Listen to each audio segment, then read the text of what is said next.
guys.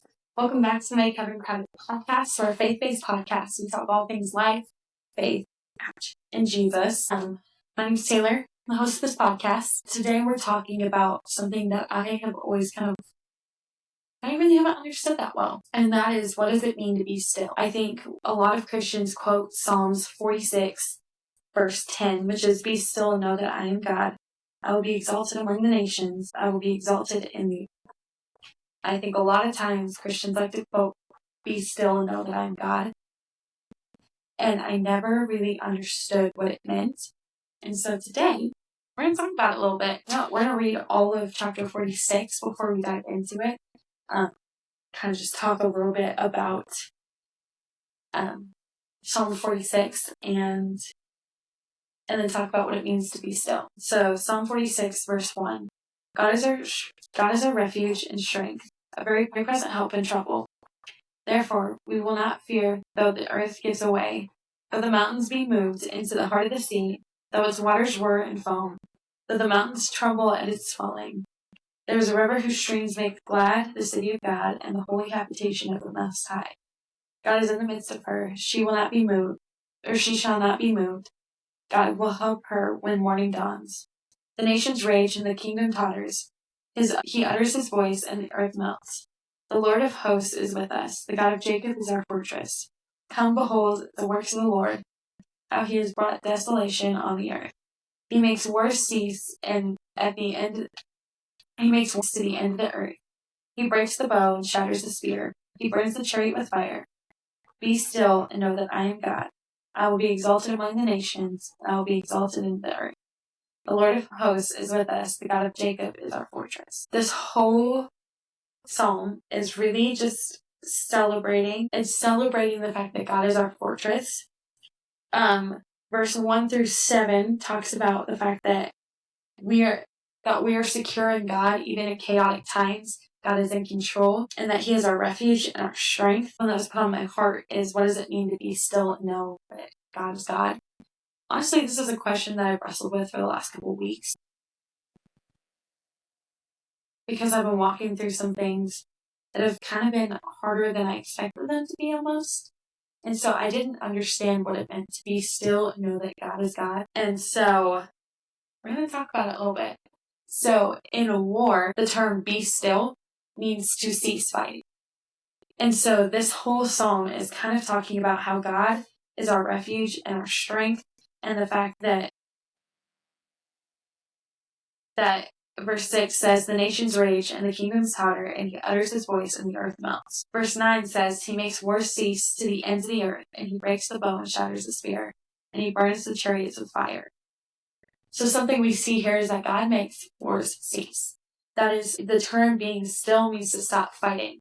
And the word "still" in this context is the Hebrew word. The Hebrew word for still is rapha. I probably said that so wrong, but rapha, which means to be shaken, let down, or to cease. And so something that we see here is that it is after they stop fighting and give control to God that they can trust in God.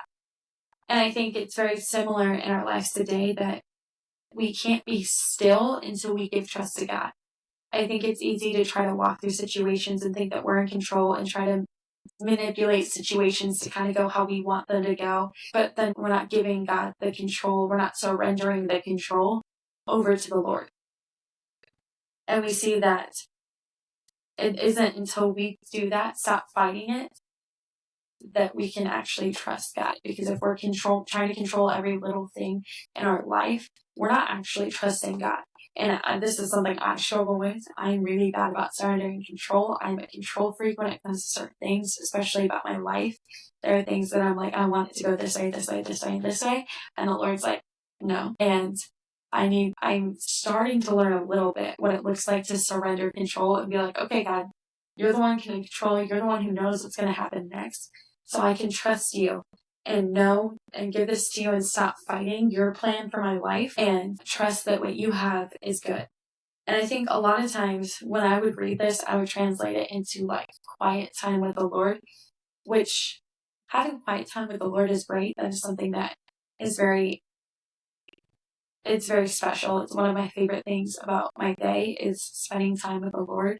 I feel like if I miss that, then I am in a worse mood. And so obviously having that quiet time alone with the Lord, allowing him to feed your soul. There's a reason why Jesus said in the New Testament that man cannot live by bread alone.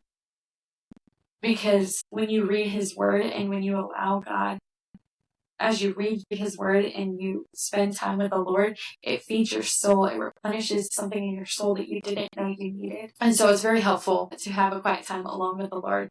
But in this sense, being still means, the phrase here more means to stop to stop the frantic activity, to let go and to be still. Which is something I have a hard time with. Like, stop being frantic and trying to control every little detail so that it comes out the way I want it to, yet it never does because I'm not the one in control. It's laying that down and trusting that God is in control and that he will do what's best for our lives. And in here where it talks about, and know that I am God, the word know in this context is to acknowledge or be aware. I think that's the thing I have a hard time with. Sometimes I don't give God, like, obviously God is God whether I give him credit for it or not. But I am not aware of the fact sometimes that God is God. I like to make things go the way I think they should, like I said. I'll give you guys an example. So there's a season in my life where I was still lukewarm. I was still on the fence about 1 foot in the door, 1 foot out of the door. And I really wanted to, get people around me to know Jesus, but my life didn't look a lot different from when I didn't follow the Lord. But I wanted to control and manipulate the situation so that I could get the people around me to say that they were Christians, so I can convince myself that it was a better situation for me to be around, to hang out with people who didn't follow the Lord and who had totally different standard and values than I had, but I wanted to keep hanging out with them because I wanted to justify it. And so I was like, well, if I can get them to say they're Christians, then it's not a problem for me to hang out with them. I won't feel convicted. I won't feel guilty. Yet every single time I tried to manipulate it, it never worked. Like, every little way I tried to get this situation to work in the way I wanted it to work, nothing happened. And I look back at it now and I'm like, man, I was frantic trying to get this so it would look right to everybody else. Yet my heart didn't look right. Like, my motive behind it was not good. So being aware of the fact that God is the one who is God. God uses you to plant seeds. Ultimately, the Lord is the one who waters them, and he's in control of the ones who grow or who don't grow. God is the one in control of whether someone chooses to acknowledge him or not, or follow him or not. And so that was something that I have learned looking back at that certain situation in my life, that I was frantically trying to control everything about it. It wasn't until I stepped away, and it's kind of crazy. It wasn't until I stepped away and was like, okay, this isn't what God has for me. I'm going to step back. That things began to happen. Well, actually, it wasn't that I stepped back. The Lord had to remove those friendships from my life. It wasn't until those things happened that I truly came to the Lord. It was right after all of that honestly brought me back to the Lord, because I was like, wait, you're telling me you're the one in control? Oh, I don't have to try to figure this out anymore. I can just trust that God got it.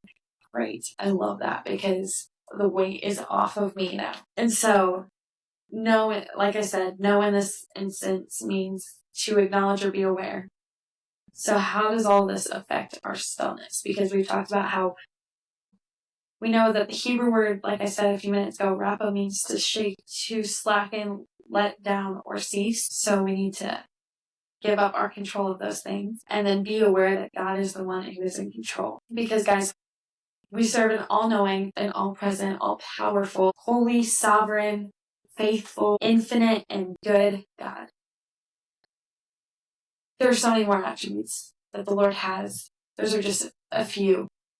We serve a good God who is present, who knows all things, who is in control of all things. So why do we keep trying to take control back? Because ultimately, his way is better. Acknowledging God implies that we trust him and surrender to his plan because we understand who he is. So being aware of who God is means that we're willing to surrender our control to him and what we think should happen to him, and trust that his plan, and understand who he is. Because we serve a good God, and he is working all things together for the good of those who love him, not to our good, not to the things we think are good, but to the good of us, which we may not even know what that good is. So I actually want to close off with Psalm 46:1. Pray and everything too, but Psalm 46 verse 1 says, God is our refuge and strength, a very present help in our trouble. I think it's harder in seasons where things are not going the way you want them to go, that it's easier for us to just kind of not trust God and try to take control in our own hands because we want it to go a certain way. But this is a good reminder that God is our refuge. He's in control. That's why he tells us to be still and know that he is God. Because he is all powerful, all knowing, all present. He is here with us right now. And he sees what you're walking through. And he is in control of everything. We just have to trust that what he is doing is good. We have to surrender our own wills and our own idea of control over to him and trust that what he is doing is better. Because it is. God's will is so much better. Let me tell you, it is so much better than anything you could ever dream up for yourself. Even if it's not where you thought you would be, it is so much better. Well, it's such a good reminder because in those times, God is our refuge and strength. That is exactly why it goes hand in hand. Because God, we can be still know that God is in control, but also know that he is our refuge and he is our strength in those hard times. And our weakness, he is made strong. And so the Lord is in control. He is walking through it with you. He's our refuge and our strength, and he is present with you in your time of trouble. I think sometimes when we go through hard things, it's easy to think that the Lord has left us, but he hasn't left you. He's right there with you. So I pray that it can be an encouragement with you that God is right there with you. If we choose to surrender control of situations in our own life. I'll tell you all one last story. So right before I graduated, I was still in this lukewarm season of my life. And so I was debating whether I was to go to college, whether I was supposed to start working full time. At this point, I already had an offer from the people I worked with to work full time at the salon. But I was struggling with whether I should be going to college because everyone else my age was, or whether I should be going to a different church, what I should be doing. And so I started to try to take things in my own hand, and I was like, okay, I'm going to go to college. I'm going to work full time. I'm going to stay at this church for as long as I possibly can. And so I was holding things, I was praying Lord, this is all yours, it's in your control, praying as if my hand's open, yet my hand is closed. I'm holding on so tight to those things that I was I'm not surrendering any of them to you. I'm praying that you're in control, but I'm not surrendering any of it to you. And so it was a battle for me, honestly, is when I was finally okay, Lord, I'm going to start to surrender some of these things to you. I'm going to surrender whether you want me to go to college or not. I'm going to surrender what church I go to because it's more important that I'm following you and stepping out in faith than it is me being comfortable. So I'm going to surrender that to you. And let me tell you, it has been such an uncomfortable season of my walk with the Lord because he's calling me to things that I never thought I'd be called to. But it wasn't until I let go of control that I finally felt peace about being there because I was trying to manipulate it to I have to be at this church. And then I finally let go of control and it's I finally have a peace about this. And I finally have a peace about whether or not I'm supposed to go to college or not. And I finally have a peace about what God's doing in my life, in my career. This is where he has me for now. And so I'm just going to trust that his plan is better. I'm going to be still and know that he is God and he is in control. He knows way more than I could ever know in my entire lifetime. He's all present. He knows all things and he's working it out according to his will. So, I'm actually going to pray real quick. Lord God, I thank you for anyone listening to this under the sound of my voice, Lord. I pray that you could be free with each and every person, God. They could be still and know that you are the Lord.